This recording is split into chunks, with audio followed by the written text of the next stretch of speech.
Muy buenos días con todos, queridos amigos. Es un verdadero placer para la Asociación Peruana de Musicología darles la bienvenida esta mañana a nuestro segundo Congreso Internacional. Nuestra asociación es joven, lleva apenas 2 años y algunos meses de creada, y que podamos poner en pie este congreso, este segundo congreso, habla mucho de nuestro compromiso, de nuestra entrega y sobre todo de la respuesta que todos ustedes le han dado a nuestra iniciativa. Esta mañana nos encontramos en las instalaciones de la Universidad Nacional de Música, primera institución de educación musical de nuestro país, quien coorganiza con nosotros y es nuestra anfitriona en este evento tan importante.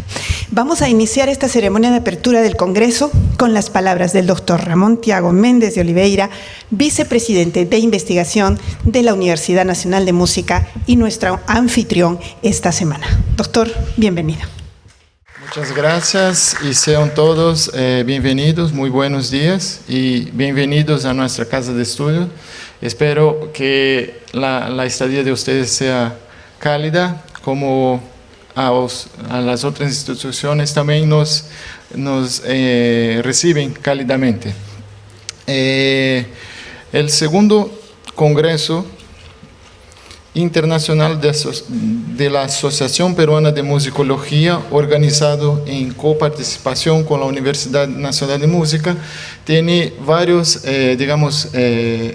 miembros que han participado desde el principio de la idea. Entonces, no podría dejar de agradecer también al maestro Diego Puertas, que fue la persona desde la UNM que ha iniciado esta conexión con la doctora Zoila Vega. Entonces, me gustaría quizás la salva de palmas al maestro Diego Puertas.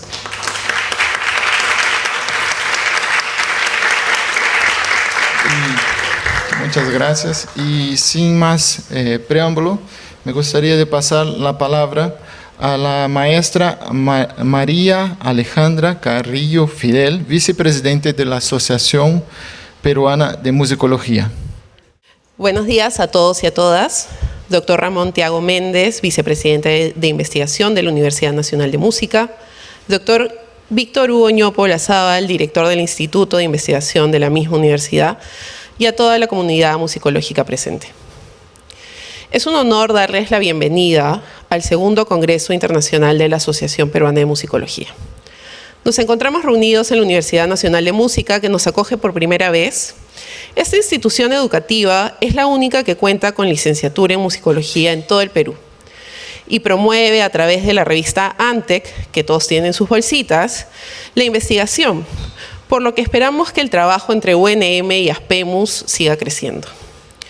Para muchos musicólogos nacionales parecía un sueño la posibilidad de construir un espacio que nos permita conectar, compartir y nutrirse, no solo en Perú, sino a nivel internacional. Pero hoy nos es grato contar con la presencia de ponentes nacionales de diversas regiones del país, así como compañeros de Chile, Brasil, Colombia y Argentina. Esto ha pasado de ser un sueño a una realidad que queremos celebrar. Creo que una vez más también cabe resaltar el esfuerzo del doctor Raúl Renato Romero, nuestro presidente en funciones, que lamentablemente no ha podido estar hoy acompañándonos. Agradecer al doctor Julio Mendívil y a la doctora Zoila Vega Salvatierra por sacar adelante a nuestra asociación. Muchas gracias por su trabajo y por su visión.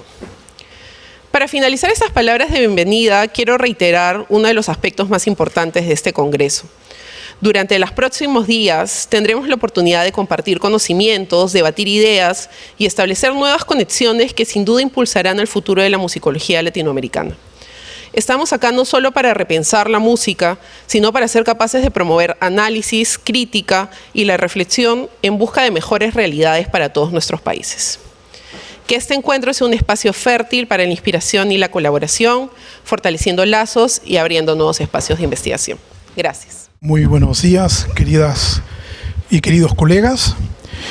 Tengo el gusto y el honor de presentar a nuestro conferencista inaugural, no solamente un gran colega, sino también para mí personalmente un gran amigo, una persona que desde que yo empecé a trabajar siempre ha sido un referente, y creo que es un referente para toda la musicología latinoamericana, sobre todo por el espíritu latinoamericanista que Leonardo Weissman representa.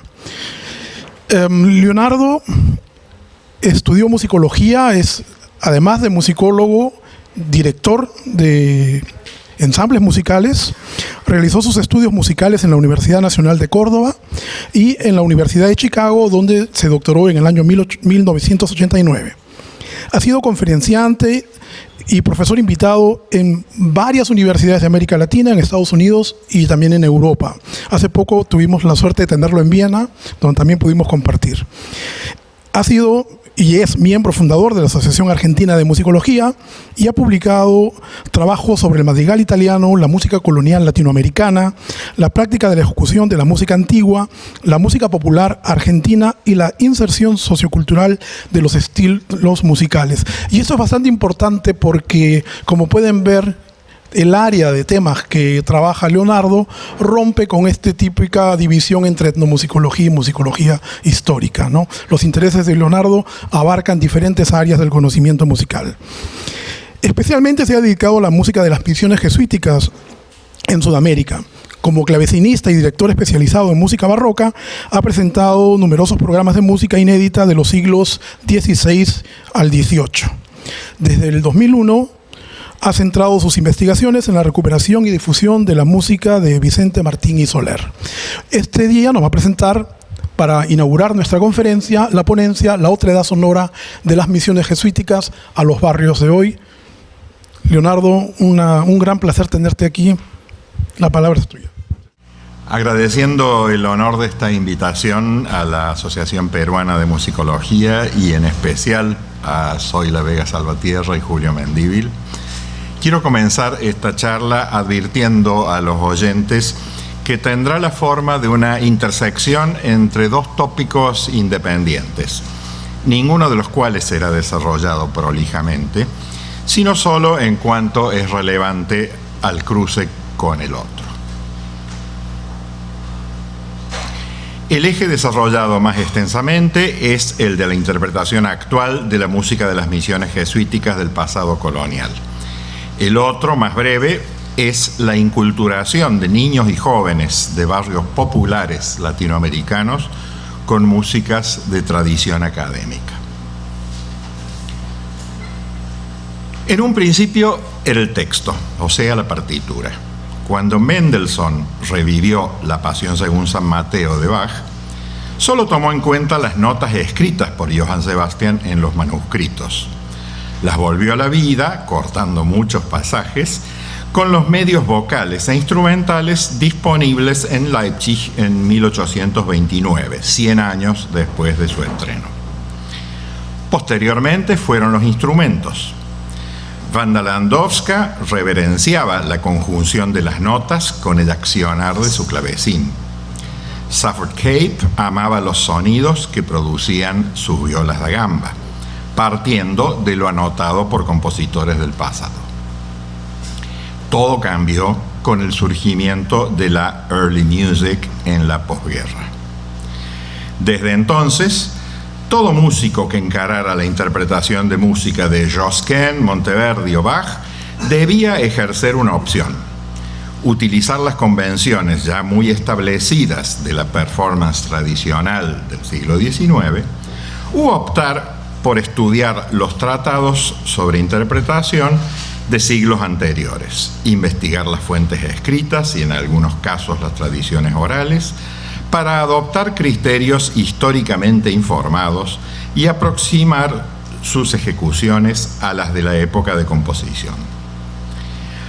Aunque la opción era clara, los resultados eran sumamente divergentes. John Butt distingue entre romántico-modernistas y clásico-modernistas. Dorothea Fabian, en A Musicology of Performance, sitúa todas estas divergencias en la disyuntiva modernidad-posmodernidad, aunque luego se pregunta si vale la pena atribuirlas a una u a otra. Creo que para las décadas de posguerra lo más útil es distinguir la escuela inglesa, objetiva, mecánica, desapasionada, de la neerlandesa, basada en gestos y afectos. Pero lo más importante es que la early music era un movimiento joven, contestatario, parado frente a la tradición del canon clásico, de la misma manera en que los hippies se enfrentaban a la sociedad de consumo. En todo el mundo proliferaban los conjuntos amateurs o semi-amateur, en los que chicos y chicas maltrataban flautas dulces, orlos, chirimías y violas da gamba. Incluso en los conjuntos profesionales, las imperfecciones en la ejecución de trompetas naturales, laúdes y cornetti eran notables. Pero también era notable el espíritu lúdico, explorador, desinhibido de sus aventuras musicales. Era la revolución juvenil trasladada a la música académica. Ahora sabemos, gracias a Thomas Piketty, que esos años dorados, que incluyeron el Mayo francés, en gran parte estaban justificados por un aumento de la igualdad distributiva en las economías mundiales sin precedentes en toda la historia conocida de la humanidad. La esperanza se basaba en procesos de democratización económica reales y concretos. Cuando la tendencia se revirtió y a partir de los años 70 volvió a incrementarse la concentración del capital, la early music se volvió similar a la tradición central. Se fueron asentando pautas, surgieron instrumentistas virtuosos, se fue solidificando un estilo de ejecución antiguo, se fijaron los diapasones correctos para cada periodo. Si uno no comenzaba un trino desde la nota superior, quedaba cancelado. Muchos conjuntos profesionales dejaron los laboriosos ensayos semanales, ya que, con pautas de ejecución compartidas por todos, era suficiente juntarse 2 veces antes del concierto. Se constituyó así un nicho de mercado que abriría el camino a proyectos en los que la innovación y la falta de respeto por las convenciones eran solamente señuelos de marketing para cosechar atención, como lo requiere la competencia por los me gusta. A todo esto, la música colonial latinoamericana había ingresado en la lisa. La infatigable tarea de Robert Stevenson, Francisco Kurtlange y otros, Arndt von Haffel en Lima, había desmantelado el aparato de ocultamiento del pasado colonial que nuestras repúblicas se habían ocupado en montar durante el siglo XIX. En los años 50 y 60, un tesoro de partituras comenzaba a estar disponible para integrarse y complementar el repertorio europeo pre-1800.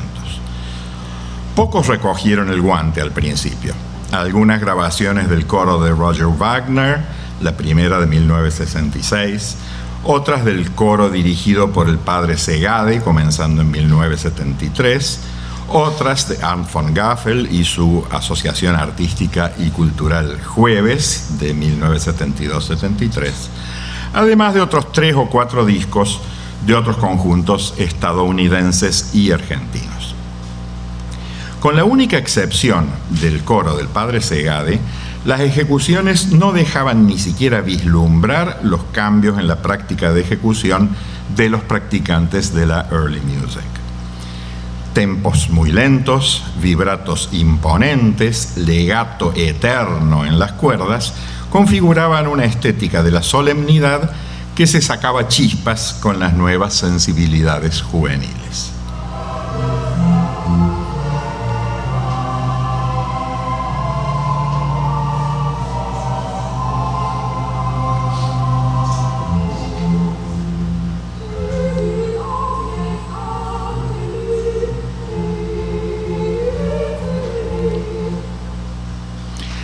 Los 80 trajeron pocas novedades, pero desde 1992, con un mini boom del repertorio colonial, comenzó su captación por la early music.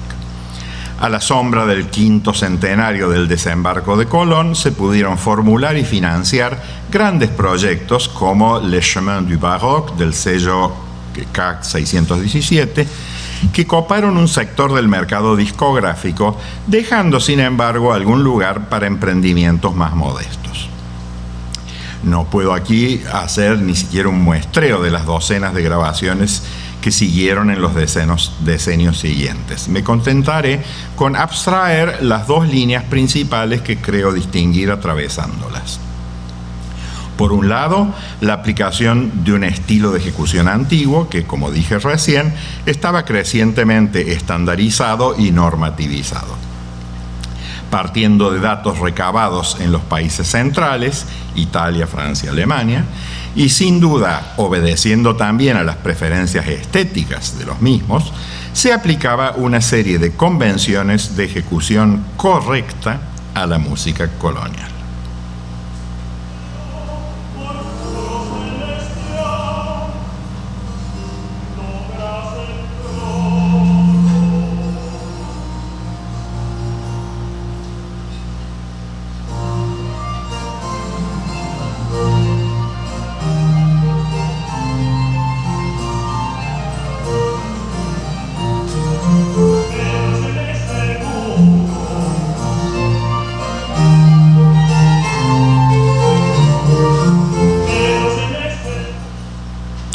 Otro grupo de performances, sin ignorar las pautas europeas, ponía el énfasis en lo exótico.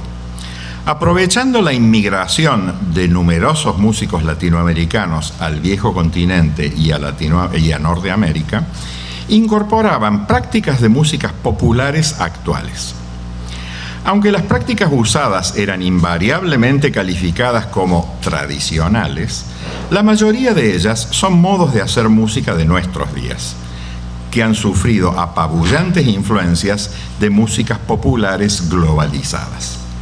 He criticado en trabajos anteriores la primera tendencia, que ignora las especificidades no solo americanas, sino también ibéricas. La segunda es más difícil de evaluar. ¿Hasta dónde es fruto de una exotización que busca por sobre todo el éxito comercial? ¿Hasta dónde es producto de un impulso latinoamericano hacia una expresión propia? Algún musicólogo la ha censurado, basándose en la documentada voluntad de los españoles americanos en época colonial de construir una réplica de España, aunque ignorando la consiguiente censura de lo no español que se pudiera haber filtrado. Drew Davis califica a esta tendencia como Latin Baroque. Comentando diversas grabaciones de Convidando está la noche de García de Céspedes, dice: Convidando está la noche consolida una imagen de latinidad como una divertida alternativa a la realidad de un norte global después de un viaje de descubrimiento experimentado al escuchar el disco. Lo hace a la manera de los comerciales para televisión, que muestran al visitante en México divirtiéndose con gente local a la vez que descubre ruinas precolombinas y edificios coloniales inesperados. La estética del Latin Baroque es una colonia imaginaria en la que estereotipos del pasado se reproducen con estereotipos del presente para crear un mundo de espectáculo, política y fiesta. Yo comenzaría por acotar que el Latin, del rótulo aplicado por Davis, es de por sí una imposición del norte global. En Hispanoamérica, nadie que no esté totalmente formateado por la cultura norteamericana se ha identificado como latino. Latin es la etiqueta impuesta a las comunidades de inmigrantes, preponderantemente caribeños y mexicanos, que pujan por hacerse un lugar en la sociedad norteamericana. Y la imagen que se desprende de grabaciones como la de la Boston Camerata, la que Davis nomina como fundadora del Latin Baroque, es precisamente caribeño-mexicana. Ritmos, rasguidos y grititos a la mexicana, percusión afrocaribeña. Es una exotización estadounidense, basada en la experiencia de los inmigrantes a los Estados Unidos. Para hacer esa caracterización, Davis examina una docena de grabaciones del Convidando está la noche de García de Céspedes.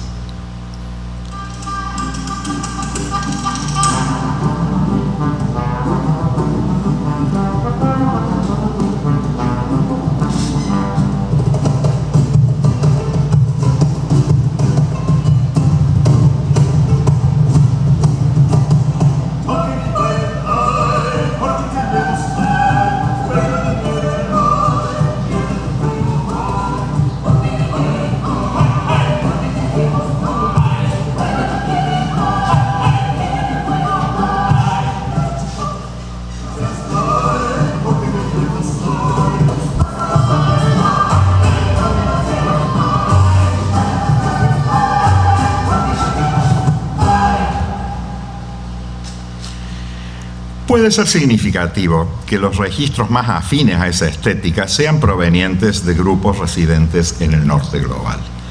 Pontvik, Lawrence King, Savall y otra media docena de conjuntos en los que se destaca la participación de migrantes latinoamericanos a Norteamérica y Europa.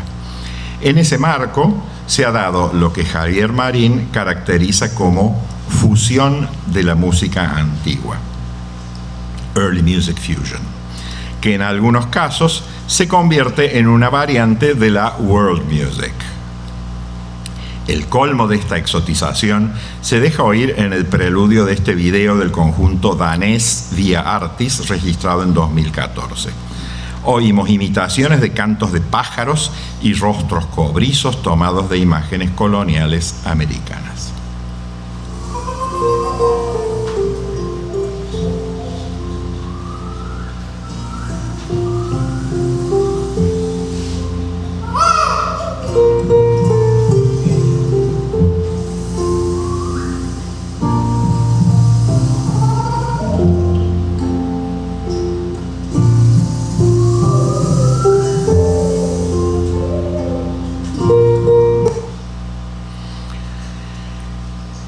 El conjunto define su enfoque como la frontera entre la early music clásica y tradiciones relacionadas de world music. Los habitantes de la Nueva España en el siglo XVII, parecen decirnos, eran buenos salvajes, cuyas fiestas tenían lugar en medio de una selva poblada de simpáticas aves. Si escuchamos, en cambio, la interpretación de un grupo de latinoamericanos residentes en Latinoamérica, la imagen sonora es algo distinta.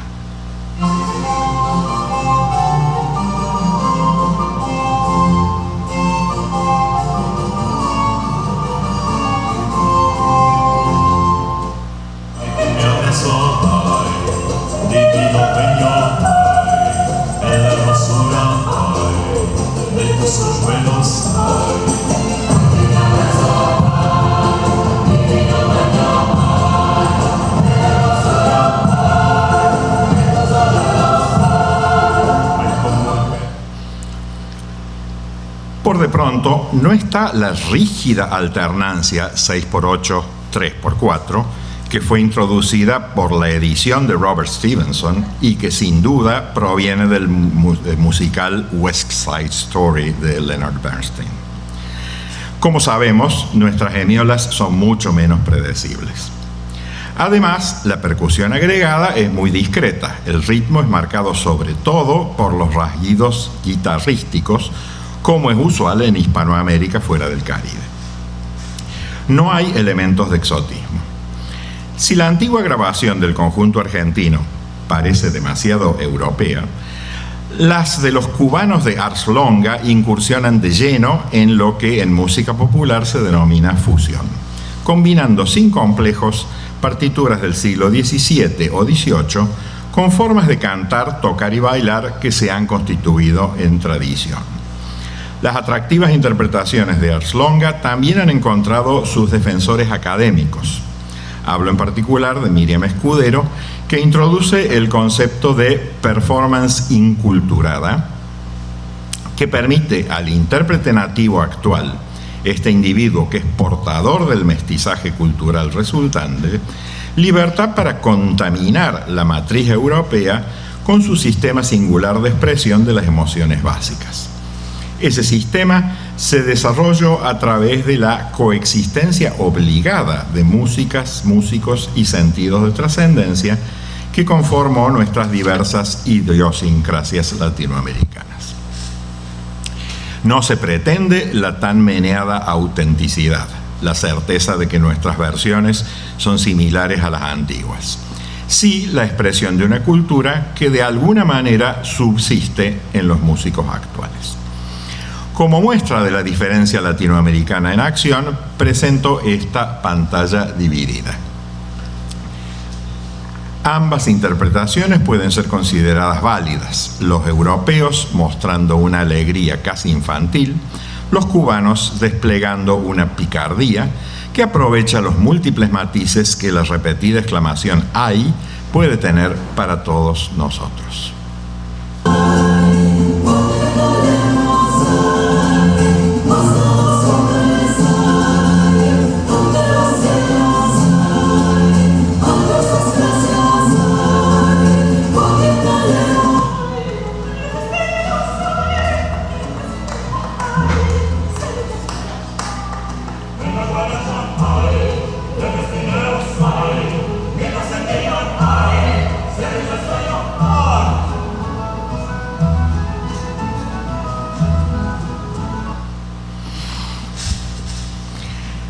Pero si las opciones para el repertorio proveniente de las ciudades hispanoamericanas están bastante claras, no sucede lo mismo con la música conservada de las misiones jesuíticas.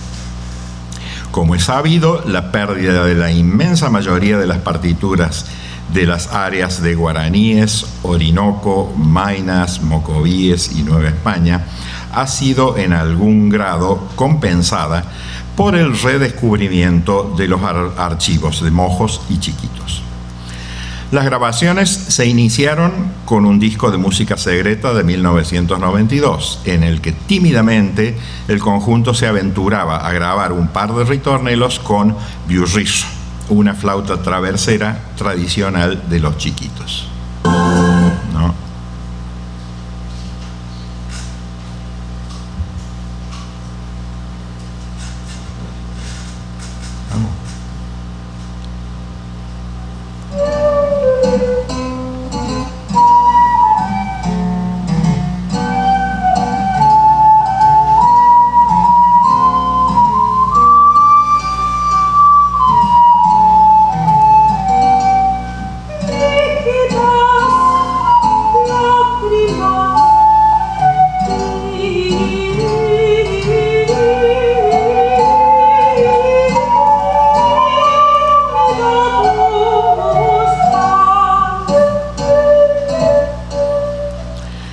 Las numerosas grabaciones posteriores se atuvieron a la práctica europea de la early music o reprodujeron las prácticas performativas de cuño romántico habituales en la música de concierto. La única excepción que conozco al respecto se encuentra en algunos de los registros del ensemble Mojos, que incluyen bajones mojeños, por ejemplo, en la misa San Ignacio de Domenico Zipoli.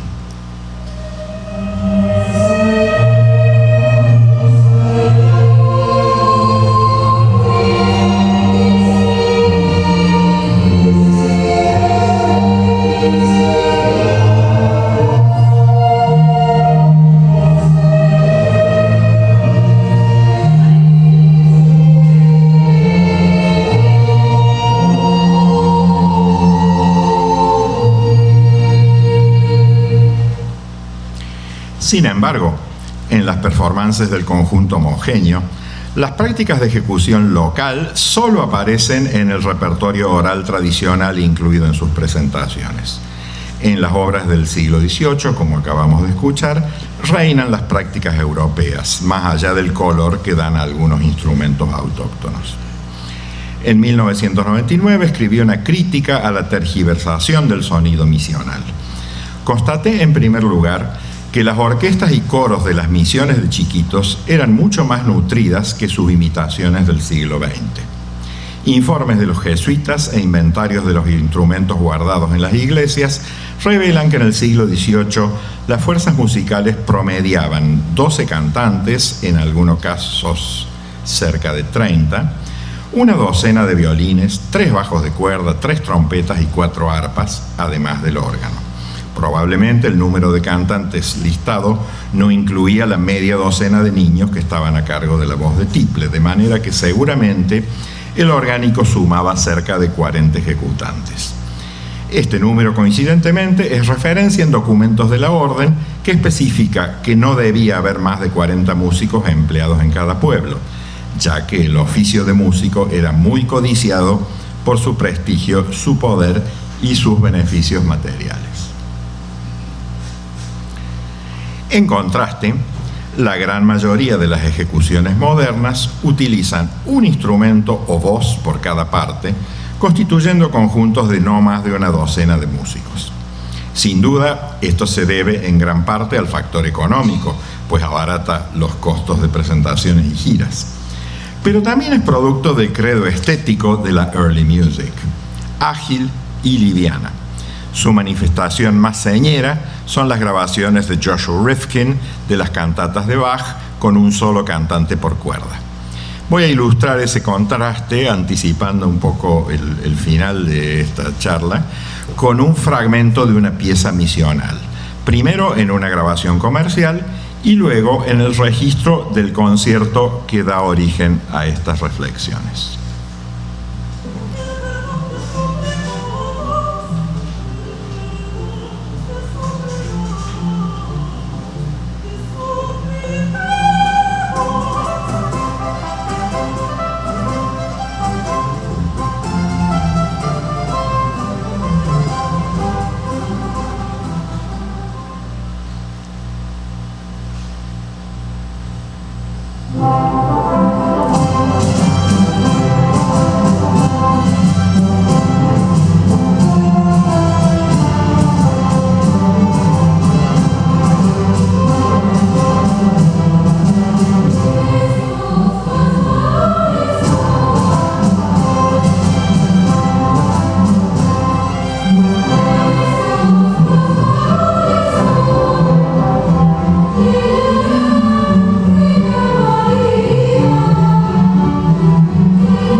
Más allá de esto, en las versiones actuales, que incluyen un coro más nutrido, cada vez que queda una sola parte vocal cantando, los directores apelan a un o una solista.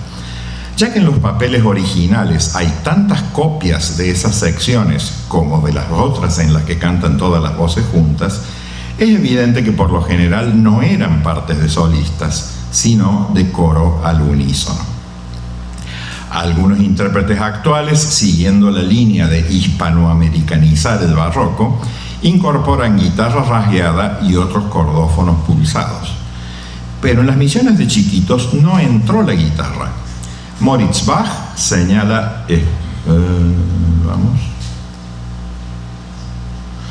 Moritz Bach señala expresamente que los jesuitas introdujeron todo el instrumentario europeo menos ese, precisamente por ser el instrumento nacional de España.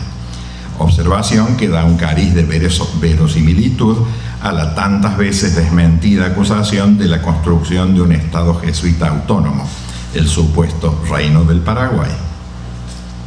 Anton Sepp, entre otros, nos da fuertes indicios de una emisión vocal distinta de las europeas. Cantan muy bien y con firmeza. Sus voces, sin embargo, no son tan claras como las nuestras, especialmente en el tiple y en el bajo, tal vez por culpa del agua más o menos liviano pesada que beben en sus pueblos. Una evaluación similar había sido hecha por Francisco Jarque. Oí yo algunas de estas músicas y quedé admirado de la puntualidad con que se ajustaba a todas las reglas del arte, en que juzgo que igualan a cualquiera de las primeras catedrales de España, aunque no sean de tanta suavidad sus gargantas. Esta percibida carencia en la calidad vocal debe ser evaluada teniendo en cuenta la óptica de los escritores. Sepp, por ejemplo, nos habla de que para imitar las danzas españolas del corpus, debió elegir de entre sus indiecitos a aquellos de rostro más agradable, ya que la mayoría es de un marcado color moreno, como tostada por el sol, a veces de un matiz amarillento. Así que a los que no les han visto antes les parecen muy repulsivos. Una percepción etnocéntrica parece haber condicionado la evaluación de la belleza física y de la belleza vocal por parte de Sepp.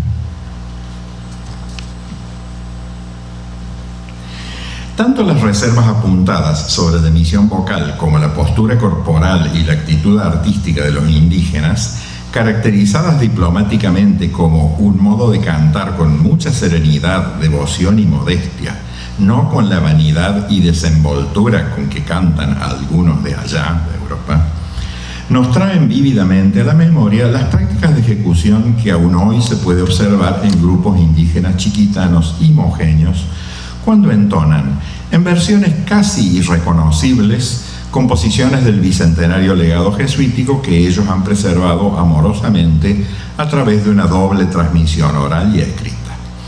Inmóviles y solemnes, fija la vista en el infinito, sin alterar la inmutable expresión de sus rostros y sin la menor afectación, tensos los músicos del cuello y relajado el resto del cuerpo, cantan con voces agudas, nasales, estridentes, en un perpetuo forte sin matices. Su sentido del ritmo y la métrica es distinto del europeo. Falta tanto la regularidad mecánica del pulso como el rubato que juega con ella. Su concepción de la melodía incluye una abundante dosis de glissandi y adornos pre o pospuestos a las notas en configuraciones que no encontramos en ningún tratado de ornamentación barroco.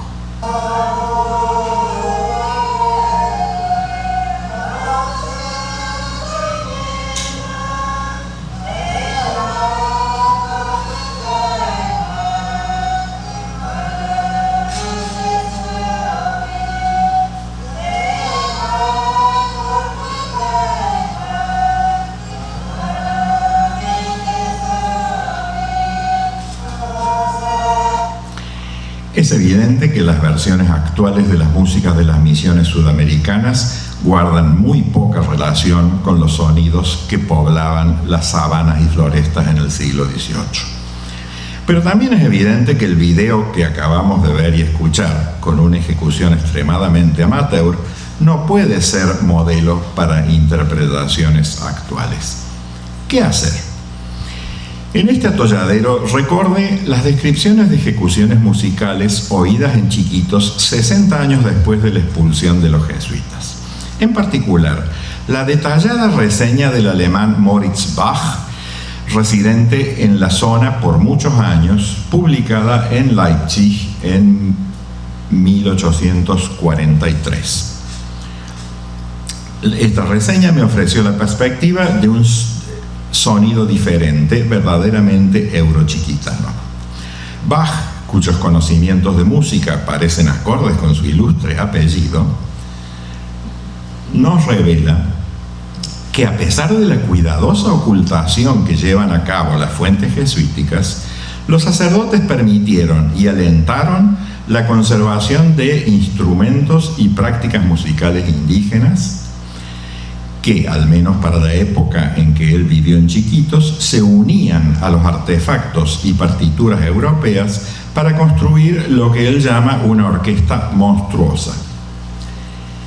El instrumentario incluía flautas traverseras de tacuara, instrumentos hechos con caparazón de armadillo, matracas, además de docenas de tambores, trompetas, trompas, triángulo y un juego de campanas afinadas.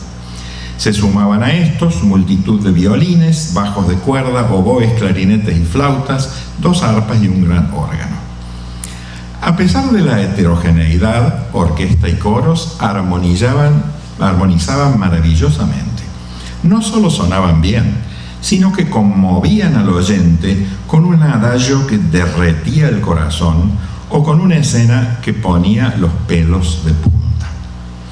Sus comparaciones con el más sonado y reciente éxito de la ópera romántica germana, el Freischütz de Weber, nos dejan ver el fuerte impacto artístico que el servicio musical de las reducciones obró en el emigrado alemán. Era el impacto de la otredad que se había encarnado en las músicas euroindias. Razones prácticas de toda índole siempre impidieron experimentar con un enfoque interpretativo basado en los datos de Bach, hasta que se me ofreció la oportunidad de producir, en el marco del Festival Música Barroca de Dos Mundos, que se hizo en julio reciente en Córdoba, un concierto de música misional, con la Orquesta Barrial de Córdoba y un coro de niños del Instituto Domingo Cipolli de nuestra provincia. Evidentemente era imposible reproducir 200 años después y a miles de kilómetros de distancia las interpretaciones musicales que oyó Bach. La idea era aproximarse a la estética sonora que percibió el alemán en Chiquitos. Utilizamos una sección de percusión que no llegara a lo que se escucha hoy en el oriente boliviano, donde decenas de redoblantes y bombos hacen difícil escuchar lo que tocan los demás, y solo emergen de los atronadores redobles las flautas más agudas. Un redoblante, un tambor y una gran matraca fueron suficientes para equilibrar la orquesta. Desgraciadamente no pudimos contar con un buen juego de campanas como las que se ven en Chiquitos, y debimos reemplazarlas por un metalófono glockenspiel de volumen y timbre poco adecuados. La percusión y los 2 cornos vinieron a préstamo de la banda juvenil municipal. La cantidad de instrumentos de cuerda fue variando en cada ensayo, de acuerdo a la cambiante disponibilidad de los chicos. En el concierto eran unos 20. Media docena de músicos más avesados se sumaron como voluntarios para apuntalar a la orquesta. El coro de voces blancas contaba con unos 50 cantantes. Se sumaron 4 jóvenes tenores del mismo instituto. Escuchemos 2 fragmentos.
ninguna manera intento identificar a los indígenas de las reducciones del siglo XVIII con los chicos de barrios desfavorecidos de una gran ciudad.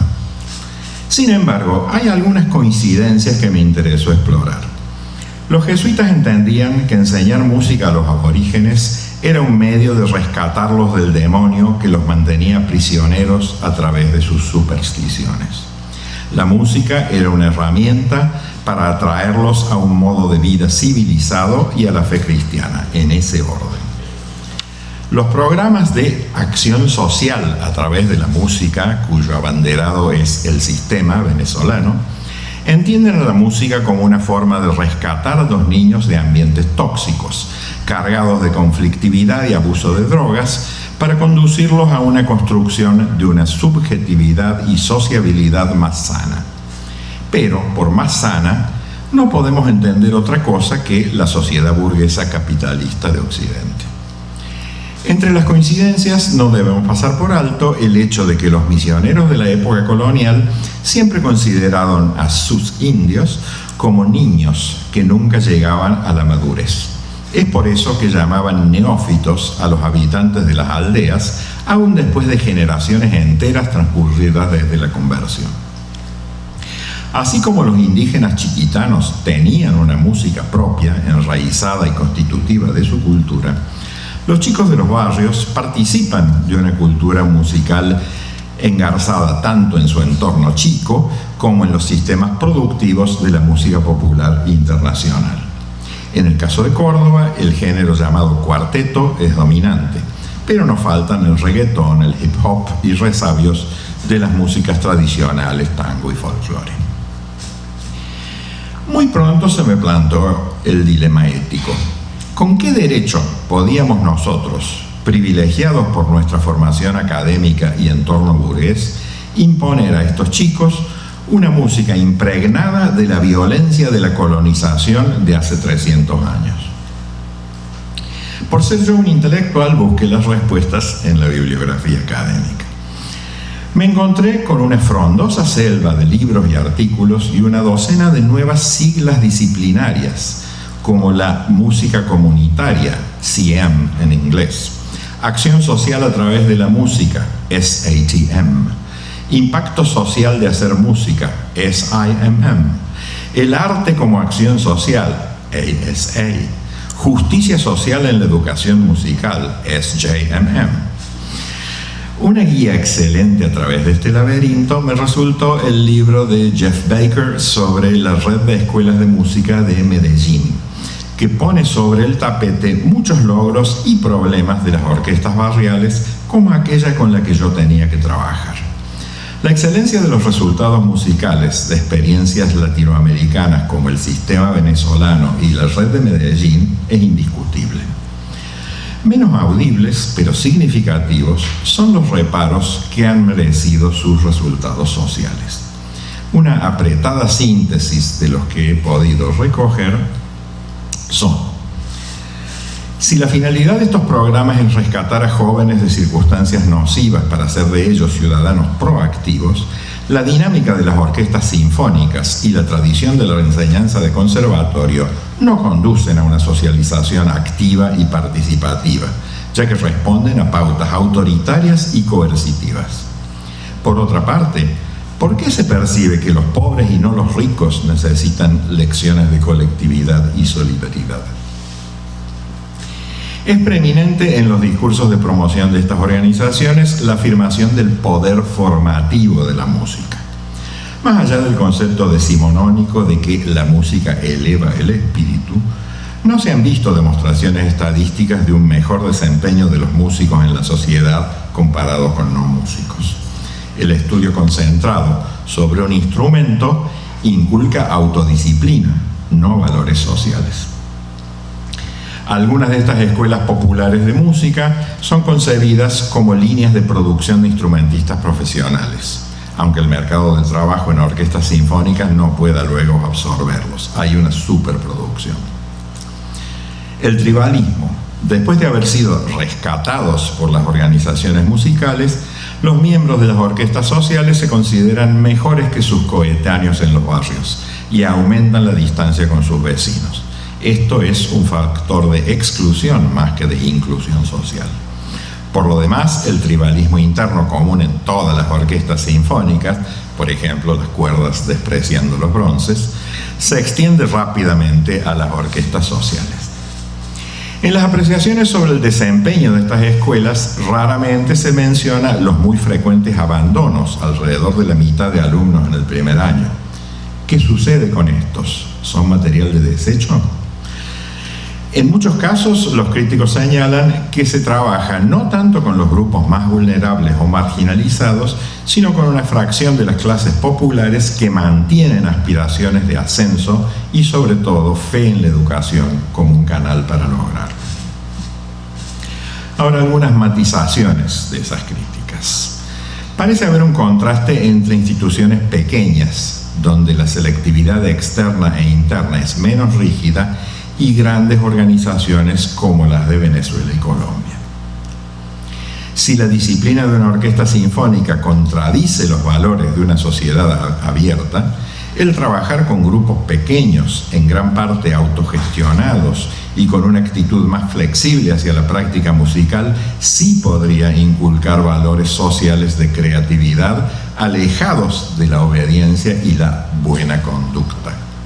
El modelo entonces no sería quizás la orquesta sinfónica, sino las bandas de garage de la música popular o los conjuntos de música antigua del siglo pasado.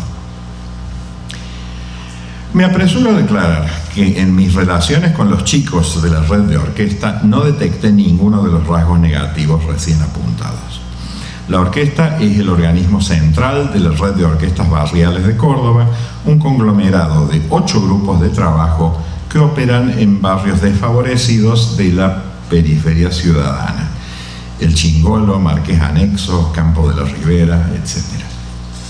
Seguramente, ayudados por lo reducido del grupo, no más de 30 músicos, reinaba allí una camaradería alegre y no una disciplina militar.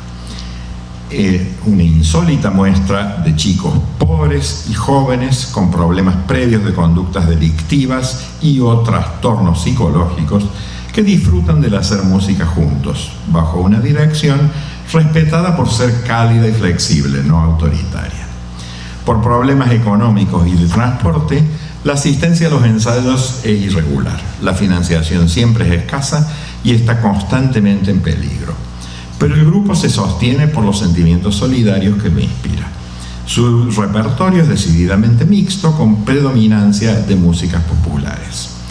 El rendimiento musical dista mucho de la perfección, pero se celebran los logros como lo que son: productos de esfuerzos colaborativos que contienen en sí todo el gozo de hacer música juntos.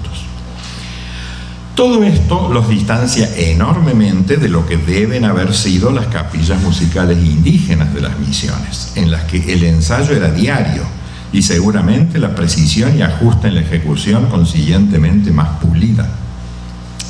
No tenemos idea ni aproximada de la atmósfera de convivencia en la que se desenvolvían esas capillas, pero puedo aportar, por lo que pueda valer, mi experiencia de 10 o 15 días compartidos en 1991 con la Capilla Musical de San Ignacio de Mojos en Bolivia. Los músicos de esa venerable institución, en su mayoría viejos, se desenvolvía en una especie de caos creativo. Todo eran discusiones, desacuerdos y pequeños desplantes que tenían lugar incluso durante la ejecución.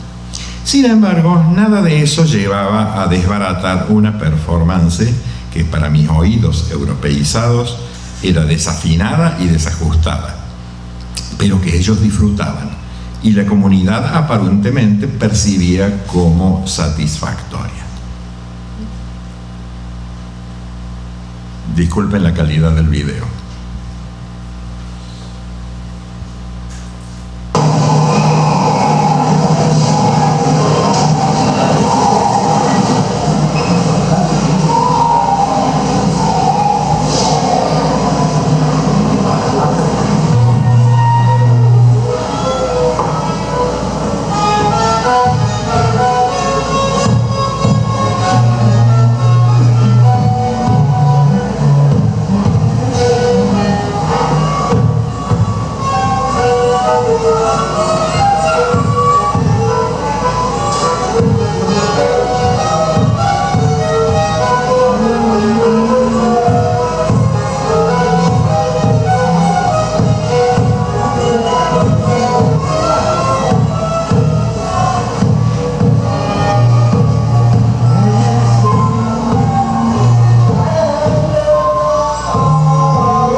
Los chicos y las chicas del coro del colegio, en contraste, vienen de familias predominantemente de clase media y eran otro mundo, un mundo mucho más familiar para mí.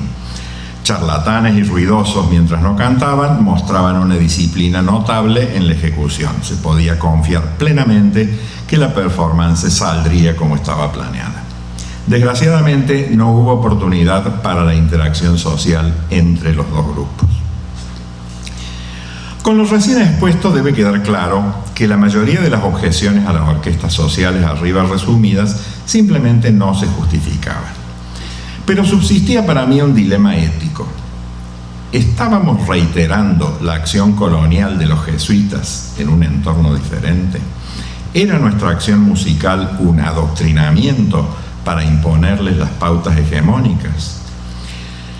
Vino en mi ayuda otra fuente histórica, en este caso las confesiones personales del cura que representaba más que ningún otro las acciones musicales de los jesuitas en Chiquitos, Martin Schmidt. En una carta personal al padre Joseph Schumacher, jesuita residente en Lucerna y antiguo amigo de Martin, le escribe: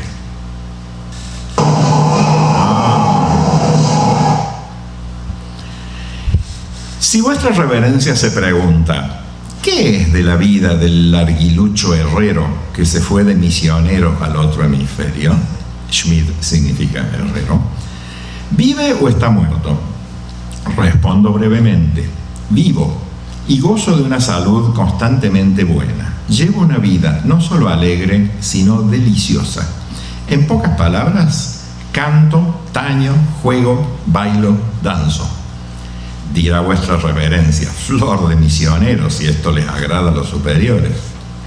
Y yo respondo: por cierto que misionero, y soy misionero exactamente porque canto, taño y bailo. En las Sagradas Escrituras dice: su sonido llegará hasta los confines del orbe. Y a mí me agrada interpretar sonido como canto. Por eso canto con mi voz, canto con el órgano, canto con las guitarras, las trompetas, las chirimías, los salterios, los violines y violones. Con todos ellos canto y además enseño a cantar a los hijos de los indios. Y el que construye esos instrumentos es el larguilucho herrero Schmidt. Martin Schmidt había llegado en 1730 con la misión de convertir al cristianismo a los indios e infundirles los valores europeos. 14 años más tarde, en una conversación epistolar informal, ¿cómo describía sus tareas? Después de breves párrafos en los que exalta los resultados colectivos de la empresa, muchos bautizados, muchas confesiones, vidas piadosas, se deschaba cuando habla de la música. Es el hacer música y bailar lo que le da alegría y vuelve su vida maravillosa. La práctica musical ha pasado de ser un medio para la colonización a ser un objetivo. Es el placer estético lo que domina la psiquis de Schmidt, aunque deba justificarlo con el fin, el único aceptable, de la evangelización.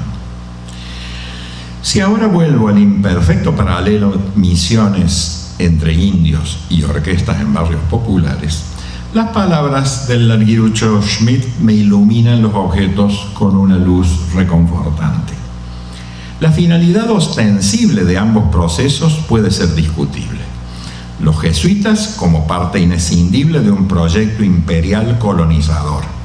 Las orquestas con sus discutibles metodologías y su vocación de rescatar almas en peligro. La discusión sobre la validez de la acción social a través de la música seguirá sobre el tapete, así como estuvieron muchas décadas los debates coloniales sobre la capacidad de los indios para transformarse en europeos. Pero mientras tanto, los chicos de los barrios tienen acceso a experiencias musicales de las que carecían, a maneras de hacer música que desconocían y a repertorios que les eran ajenos. El enriquecimiento de sus vidas con esas vivencias no es cuantificable, pero me parece innegable. No sé si hacer música te transforma en una persona mejor para la sociedad, pero tampoco me parece que ese sea necesariamente el objetivo. En el trabajo que compartimos, pude sentir en mí y en ellos lo que sentía Schmidt, momentos de vida alegres y deliciosos. Muchas gracias.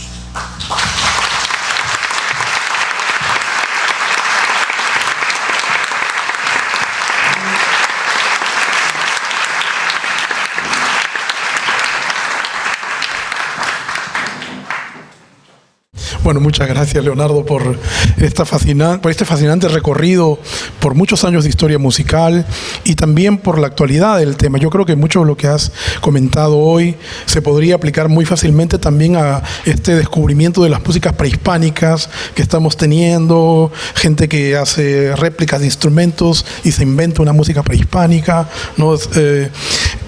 De todas maneras, también la interacción con Europa creo que es muy importante. Tenemos unos espacios para preguntas o comentarios. Están invitados a participar. Bueno, quizá para romper el hielo siempre es un poco incómodo hacer la primera pregunta.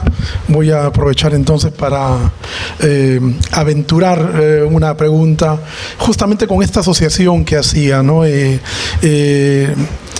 Me parece interesante, nosotros acá en el Perú en los años 70, tú conoces un poco nuestra historia, el gobierno militar, que es reconocido muchas veces como un gobierno que abrió las puertas a un repensar la música, revalorizar la música indígena, la música de tradiciones populares, también tuvo un cierto desdeño a la música colonial.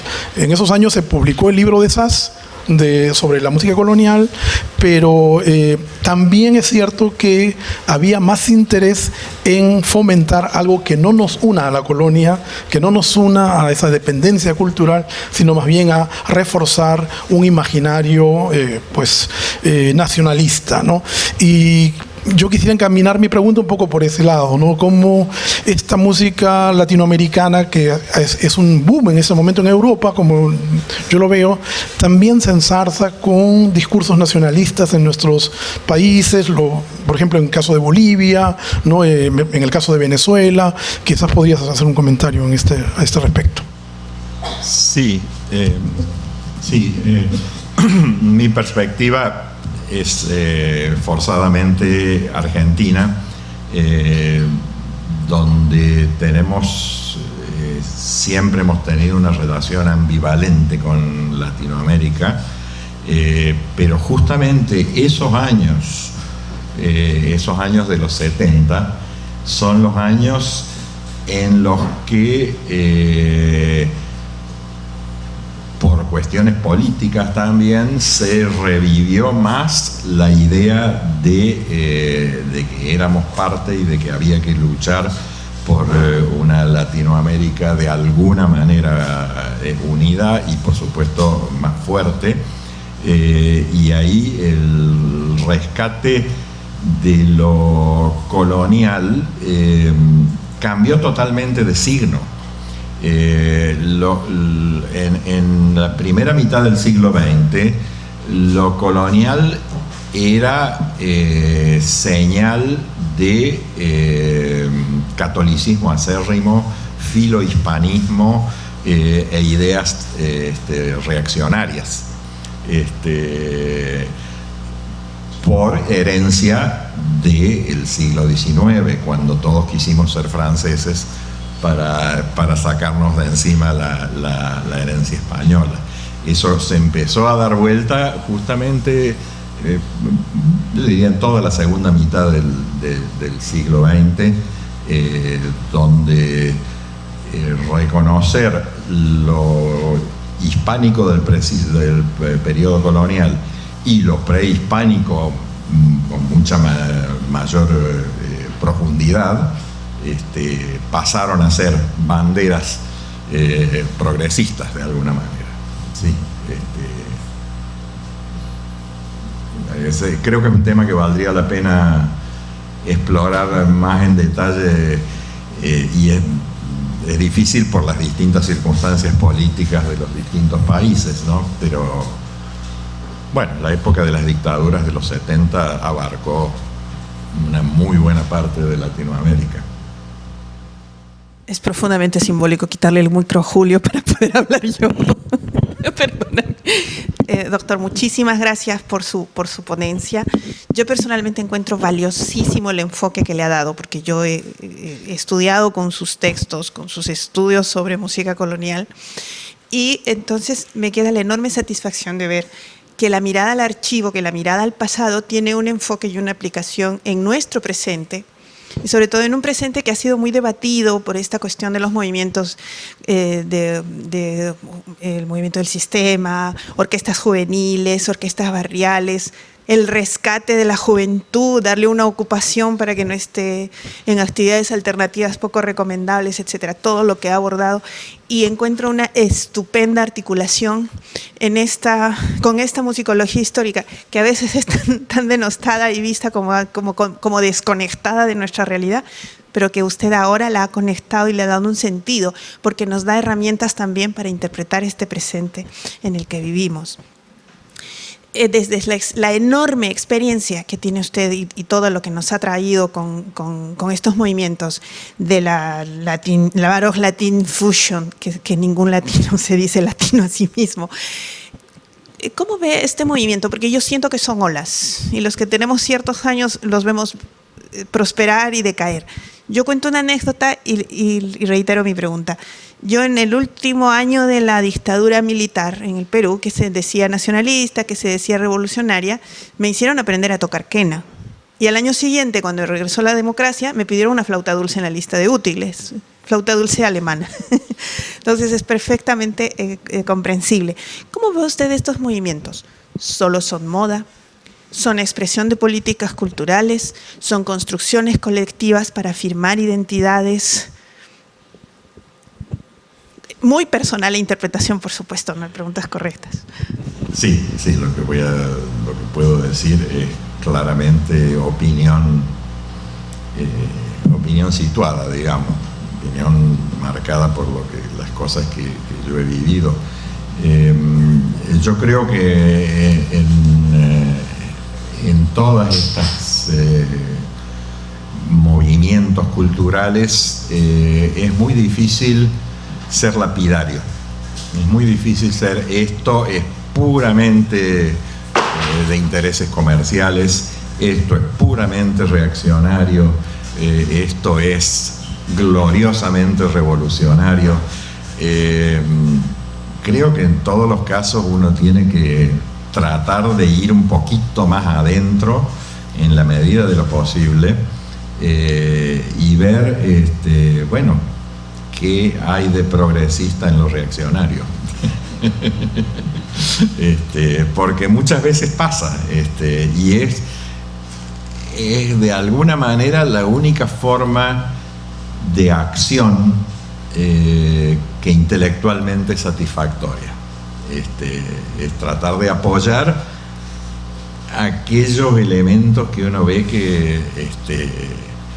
que condicen con la ideología o con la predisposición que uno tiene.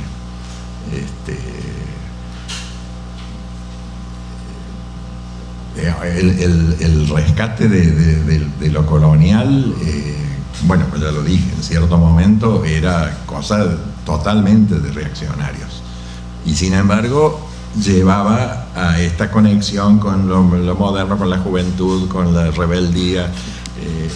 Están los elementos demasiado mezclados para que hablemos de blanco y negro.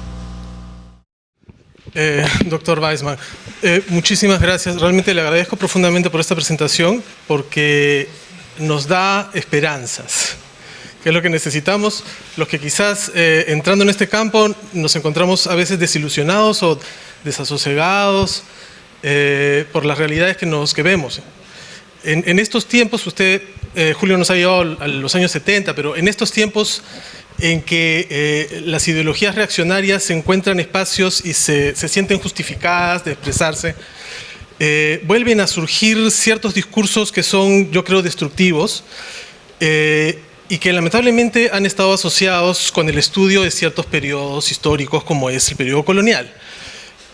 Muchas veces detrás de buenas intenciones de explorar la música colonial, va de par en par con un discurso de una identidad nacional que es fundamentalmente española, hispánica y fundamentalmente cristiana. No dejan de ser valiosos estos esfuerzos, incluso cuando van del lado de este tipo de discursos que a veces son implícitos y otras veces son perfectamente explícitos. ¿Cómo podemos? ¿Qué estrategias podemos usar para desactivar, deconstruir, desasociar estos discursos que son francamente negativos con una actividad que brinda alegría, que es positiva? Vaya pregunta.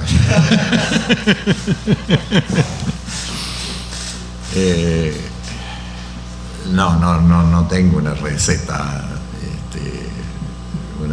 para eso. Creo, no sé, mi experiencia desde Argentina es que la derecha rampante que está en este momento en el poder no le importa lo que nosotros hacemos. Entonces no, digamos, ese problema políticamente en Argentina no, en este momento no me parece esencial. Pero no sé, yo creo que lo primero que tenemos que reafirmar es nuestro compromiso con la musicología como una forma de descubrir y examinar y evaluar verdades de otros en otro tiempo, otros en otro lugar.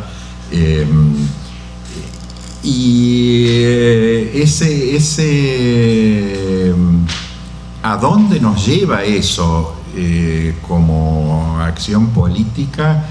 Yo creo que si el compromiso es realmente de fondo, el resultado de acción casi automáticamente va a ser positivo. Porque mientras uno más mira desapasionadamente los documentos o las performances o qué sé yo, más se entusiasma por la riqueza, los significados distintos, la otredad, para referirme al título, y eso no puede derivar no puede. No es lógico que derive en una actitud autoritaria derechista nazi. Lo lógico es que promueva solidaridad de alguna manera con ese otro. No sé, mucho más que eso no se me ocurre para responderte. Sí, doctor, muchísimas gracias por su exposición.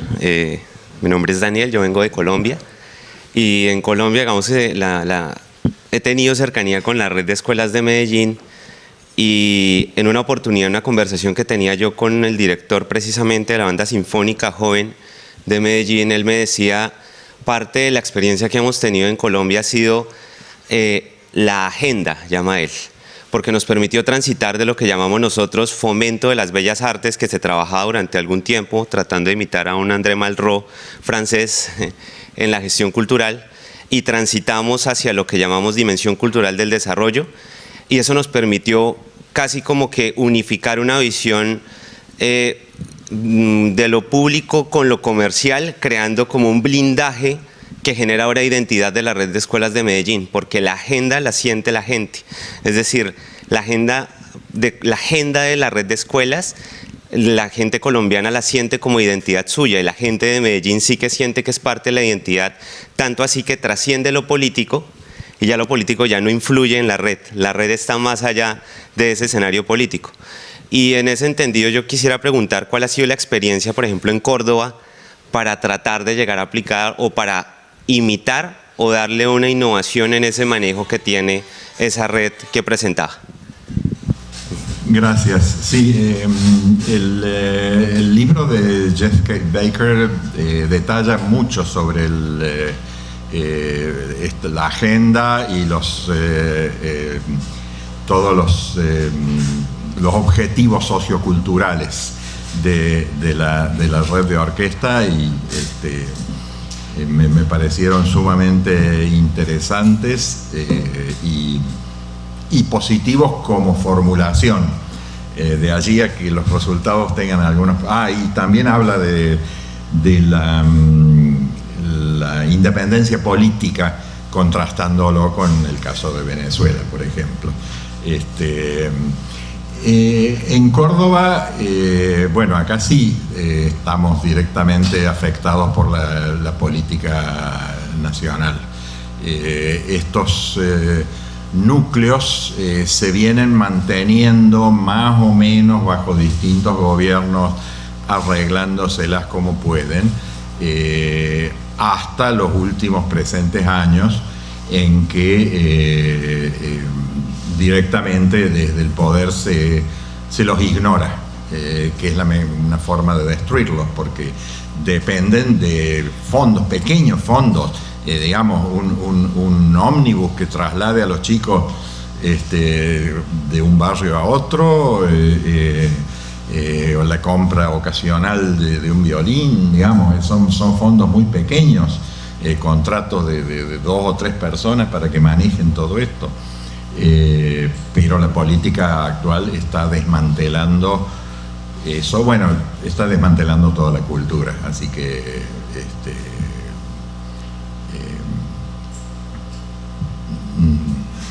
digamos, mi visión en este momento de lo que pasa es tremendamente negativa, y creo que lo que se puede hacer es, bueno, lo que hace Guillermo, el director de estas orquestas, que es aguantar como puede, poner su energía y su dinero cuando tiene 10 pesos que pueda usar, y recurrir a amistades para poder funcionar, porque lo institucional está realmente en crisis. Esto es un estéreo físico. Muchas gracias, Leonardo, Cristian, por aquí. Bueno, tu exposición tuvo una gran cantidad de temas. Yo quería decir solo 2 cosas. Una es un comentario y la otra es una pregunta. No puedo dejar de hacer este comentario definiéndome como etnomusicólogo. Yo percibo como un nudo dramático muy autobiográfico detrás de tu exposición, ¿no? Es decir, un viaje desde esta crítica a la autenticidad hasta este trabajo con los chicos de estos barrios. Entonces, quería hacerte la siguiente pregunta. ¿Cuál es el rol de las instituciones en todo este proceso? Me parece que es como una parte del eslabón perdido. Algo mencionaste, ¿no? La crisis de las instituciones. Lo pregunto por 2 cosas. Primero, porque ahora que yo también pertenezco a instituciones, estos tipos de prácticas musicales necesitan un espacio para sobrevivir. Siempre ha sido un espacio crítico, pequeño, y la manera que tienen de sobrevivir es mostrarse de este modo, ¿no? Es decir, la propia institucionalidad reduce la música a una práctica de ciertas características, funcional en este caso. Y la otra pregunta es, yo percibí, dime si estoy equivocado, una cierta ironía de tu parte al referirte a las siglas que vinculan música y sociedad. Sin embargo, en el nudo dramático de tu exposición, pareciera ser que justamente llega hacia este final donde está la sociedad, la comunidad y estos espacios colectivos que en esas siglas aparecen. Es decir, parece haber como un viaje de la partitura a la sociedad, algo que al inicio veía yo como criticado de tu parte. Eso. No, esto último no terminé de entenderlo, pero te contesto. Las instituciones, evidentemente, justamente lo que acabo de decir, la crisis de las instituciones estatales refleja hasta qué punto son necesarias. Es decir, que son muy necesarias, pero no son totalmente indispensables, porque hay acción comunitaria que logra mantenerse a pesar de que las instituciones no apoyen.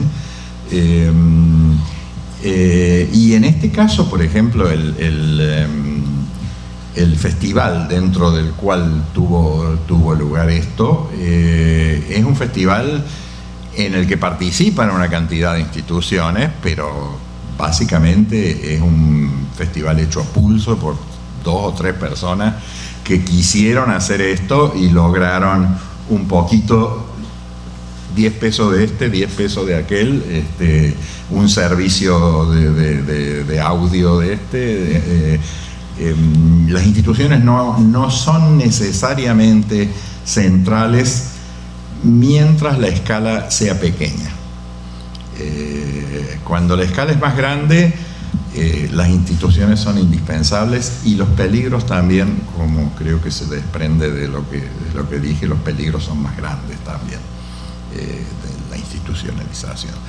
La ironía con respecto a las siglas, sí, sin duda, pero esa es una ironía contra nuestro mundo intelectual en general, de que todo es una nueva disciplina y todo tiene un nombrecito, con lo cual ganamos nuestro nicho de atención en las revistas adecuadas.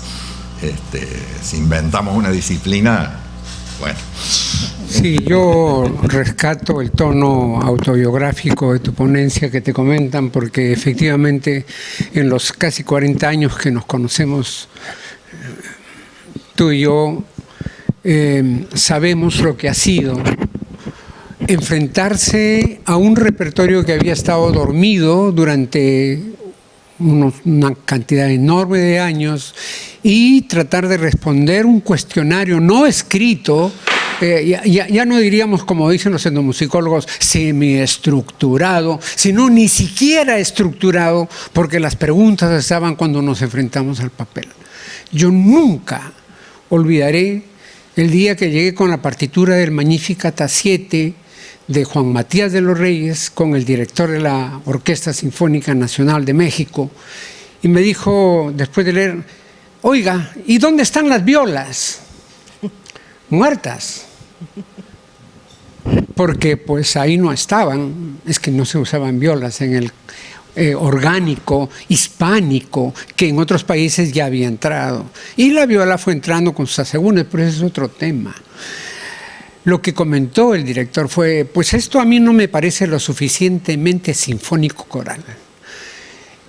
Claro, seguramente el mundo no nos parece lo suficiente mundo para habitarlo, pero acá vivimos, acá nos tocó vivir, y nos tocó vivir en esta parte del mundo que había dejado atrás una vida musical, una práctica musical compositiva, interpretativa, performativa, que habíamos dejado atrás en el olvido simplemente porque empezamos a construir nuestras historias corriendo velos, ¿no? Fuimos colonia, qué vergüenza, ya, no hablemos de eso, ¿no? En el caso peruano, fuimos derrotados en la Guerra del Pacífico, ¿para qué hablamos de eso? Mejor bajemos la cortina, hablemos de la modernidad, el futuro, pensemos en el mañana, ¿no?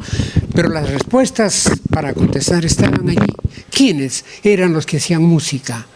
¿Qué música tocaban desde México hasta la Tierra del Fuego? ¿Qué compositores? Eran muchas de las músicas anónimas creadas en los pueblos, en las iglesias, catedrales, conventos, monasterios, capillas, parroquias, escuelas donde se tocaban. No lo sabemos y quizás no lo sabremos, pero nos enfrentamos a una música que Europa no había tomado en cuenta.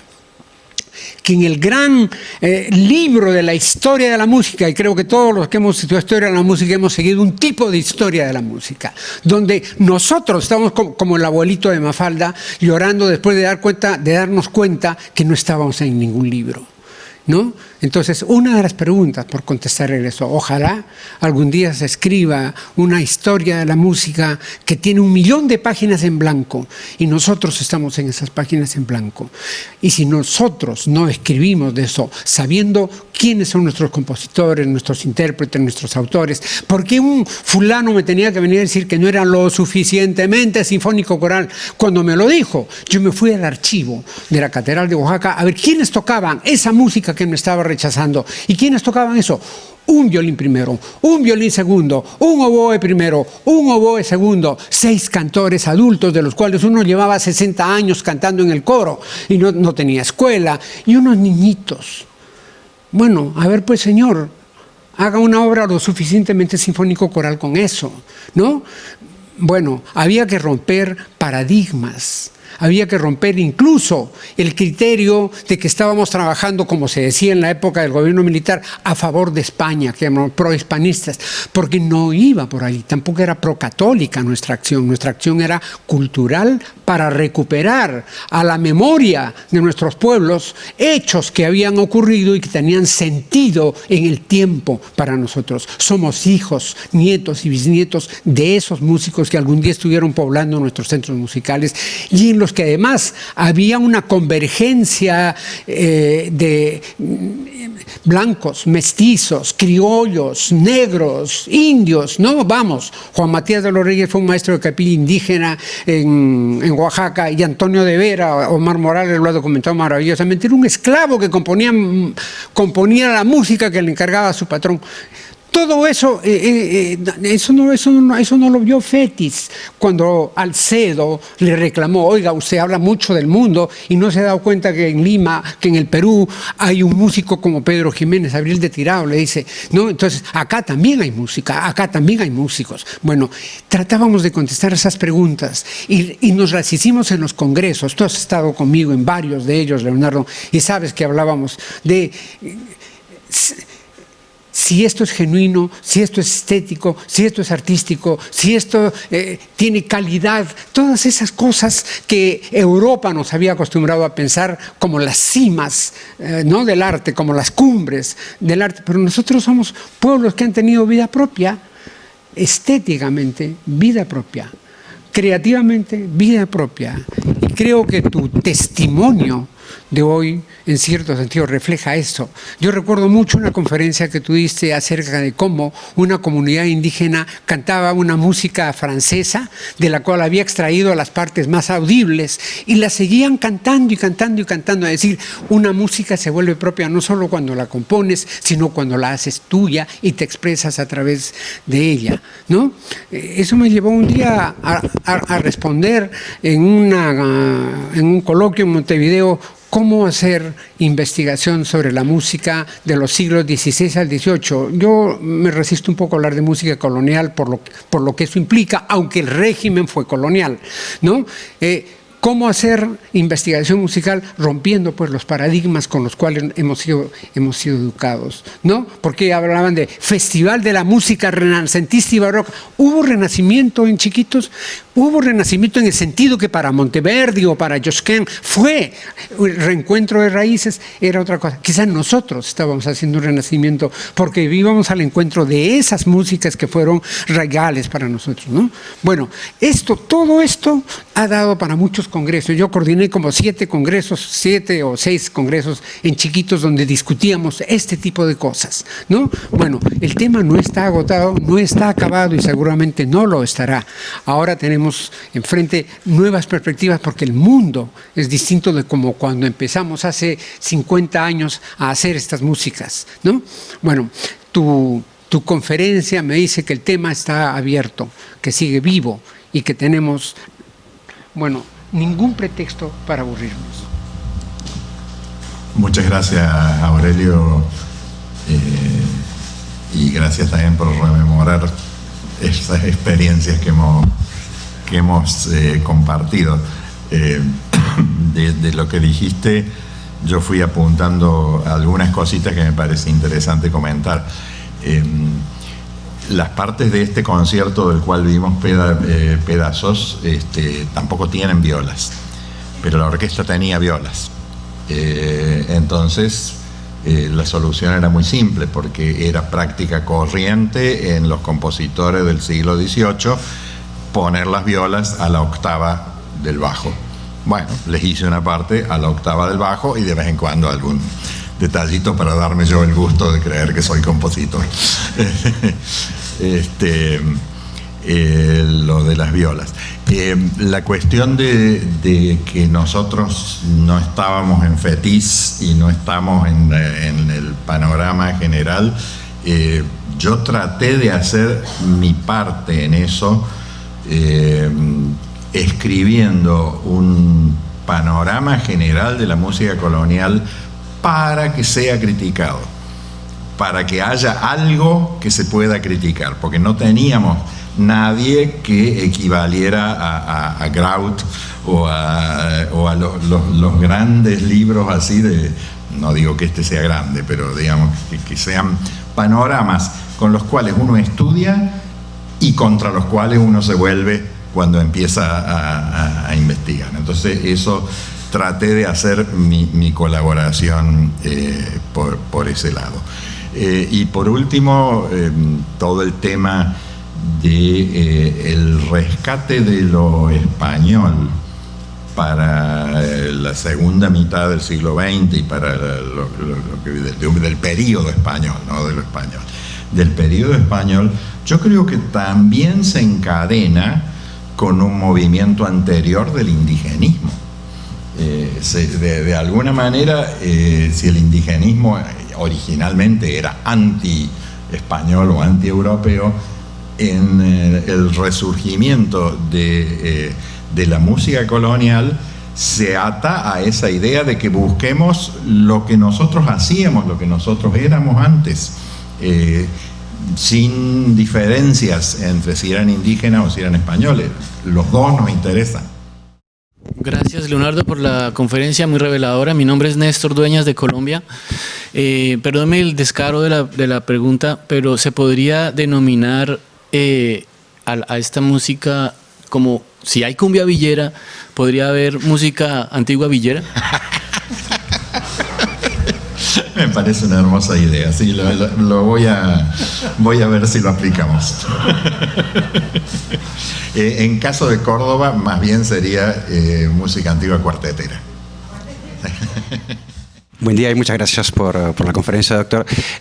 Mi pregunta es sobre un patrón que yo noto en estas tendencias a la idea que desde un lugar de cultura se salva o se arregla algo, ¿no? Es la creación de la autoridad como enemigo, y es un enemigo que siempre destruye lo que vino antes, lo malogra, sin ninguna posibilidad de que sea algo mejor, simplemente porque es diferente y sobre todo es joven y nuevo. En estos discursos que estamos viendo ahora, yo noto mucho en la musicología histórica, bueno, musicología actual incluso, siempre esta idea de salvar, rescatemos. Y en primera persona plural, casi como si los musicólogos fuéramos, ¿no?, los Übermensch de una vez, ¿no? Y lo digo a propósito así, ¿no?, con términos de hace 200 años. Entonces, quisiera preguntar si aquí, también en esa consulta, ¿no?, de ver en qué estamos hoy, sobre todo desde esta postura, se encontró esta postura también, o esta idea de un enemigo que nos quiere destruir y por algo tenemos que reaccionar también, ¿no? Que a veces no se dice tan directamente, ¿no? Pero esto de la palabra cultura como un lugar justo, ¿no?, divino, cristiano, ¿no?, de un paraíso, ¿no?, la cultura de ahí y la salvación hacia la cultura. Quisiera preguntar si está acá, porque yo lo vi en otros sitios, ¿no? Mi relación con la red de orquestas barriales no fue tan larga, digamos, como para poder hacerte una respuesta verdaderamente informada. Pero yo no percibí en ningún momento enemistad, ¿no? En ningún momento percibí la idea de que que hay que destruir tal cosa y llevarlos a la cultura porque es lo que vale.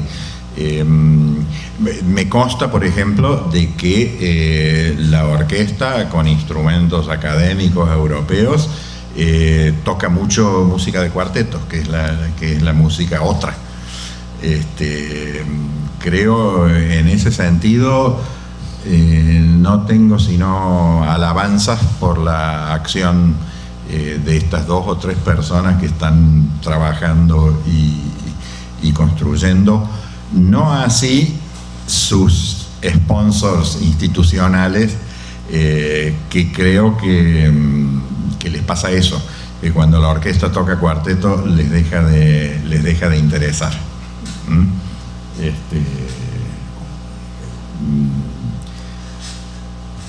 ¿Qué otra cosa hay? La idea de salvemos, recobremos, qué sé yo, la tomo distinto. Yo la tomo como que la empresa cooperativa de musicología, cooperativa de trabajo. Creo que es algo que vamos haciendo entre todos y por eso el plural, la primera persona plural está justificada. ¿Alguna otra pregunta? Si no es el caso, ¿me puedo permitir hacer otra pregunta? Creo que va a ser corta. En mi experiencia en Europa he visto orquestas haciendo música latinoamericana en Holanda, en Francia, en Inglaterra, en Alemania, por supuesto, y también muchas veces con directores latinoamericanos, ¿no? Y en mi perspectiva, tengo la impresión de que el instrumentario que se utiliza muchas veces está irremediablemente conectado con la nacionalidad del director, ¿no? Si va a ir un director venezolano, vamos a encontrar que Martínez de Compañón lo van a tocar con 4, ¿no? Yo tuve una experiencia en Stuttgart donde tocaron con 4, yo hice el comentario y me dijeron, bueno, no, pero había un charanguista sino que se enfermó. Le digo, bueno, pero en el norte de Perú tampoco se tocaba charango, ¿no? Y vemos que como que hay un imaginario, aparece por ejemplo un instrumento como el cajón, ¿no? Que no tenemos la menor idea del cajón en estos contextos religiosos, ¿no? Pero aparece en todos los lugares. Y lo que noto, y ahí va mi pregunta, yo noto que hay instrumentos que quedan manteniendo dentro de esta música un carácter nacional, pero algunos como el cajón, no, algunos como el charango, que en alguna medida traspasan esa dimensión nacional y se vuelven como una cosa latinoamericana, ¿no? Que donde hay música colonial latinoamericana vamos a encontrar un charango, vamos a encontrar un cajón, vamos a encontrar una flautas de pan. Entonces, si percibes también que hay como esta, digamos, selección de instrumentos que empiezan a ser representativos ya no de un país, sino de una región, dentro de este imaginario que se va formando desde Europa. Y me parece re interesante la observación. Yo incorporé en un disco de 1993 un cajón peruano, sin tener la más remota idea si en el siglo XVIII en una catedral eso podía llegar a sonar. Pero yo creo que tiene esa entidad latinoamericana, como la guitarra tiene de lo español. Son instrumentos que van construyendo un sentido identitario a nivel, no puedo decir continental, no sé cómo se llama, toda Latinoamérica.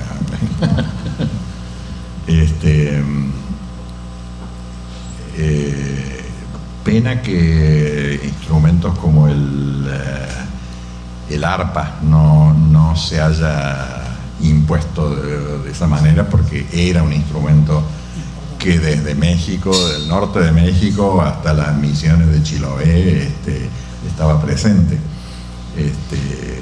pero por alguna razón no ha penetrado, quizás porque no entró en el boom latinoamericano de los conjuntos folclóricos de los 70, ¿no? O es más difícil de aprender a tocar. Doctor, mil gracias por la exposición.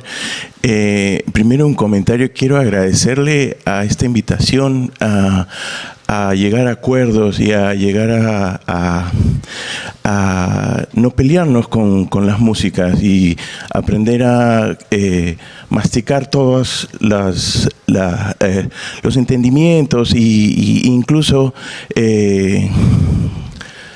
masticar la música del periodo colonial latinoamericano. Lo habla lo digo como un etnomusicólogo que hace estudios de coloniales, pero también toco corneto y también toco trompeta barroca. Y la pregunta que le quería hacer es, ¿cómo es que este proceso ha influenciado en espacios como Chiquitos o Mojos durante estos 20 años? ¿Qué procesos internos han habido ahí? Yo estuve en Mojos hace unos años y las calidades han variado y, por ejemplo, los tours del ensamble Mojos ahora los conocemos. Entonces quería saber cómo es que estos procesos han funcionado desde los 90 hasta ahora. Gracias por la pregunta. Es una pregunta que yo me debo.